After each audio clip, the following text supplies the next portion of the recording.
बिस्मिल्लाहिर्रहमानिर्रहीम। अस्सलामु अलैकुम वीवर्स।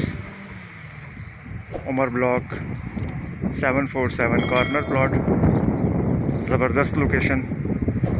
और कॉर्नर का आपको पता है कि कॉर्नर प्लॉट की एक अपनी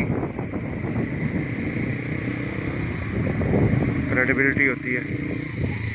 ये इसका फ्रंट व्यू आपको दिखाया जा रहा है और इसके साथ ही हम आपको दिखाते चलें कि ये देखें, ये साथ ही पार्क है, बिल्कुल करीब तरीन आपके तकरीबन 10 से 15 कदम में पार्क है और बहुत ही अच्छी लोकेशन का प्लॉट है।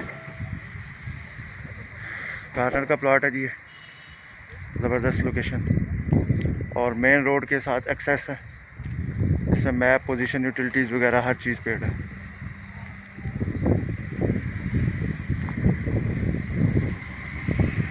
ये आपको दिखा दें कि ये सामने आप डबल रोड देख रहे हैं, बिल्कुल बुलेवार्ड की बैक ही बनता है ये। और इस तरफ से भी इसकी इजीली अप्रोच है, इस तरफ से भी मेन के साथ एग्ज़िट है और इन होता है। ज़बरदस्त लोकेशन का ये प्लॉट है। ठीक है जी, 747 उमर ब्लॉक और डिमांड इसकी 70 है। मैप, पोजीशन, यूटिलिटीज़, कॉर्नर वगैरह हर चीज़ पेड है, रेडी टू कंस्ट्रक्शन है। वीडियो पसंद आई तो लाइक कीजिएगा, शेयर कीजिएगा, चैनल को सब्सक्राइब कीजिएगा। जज़ाकल्लाह।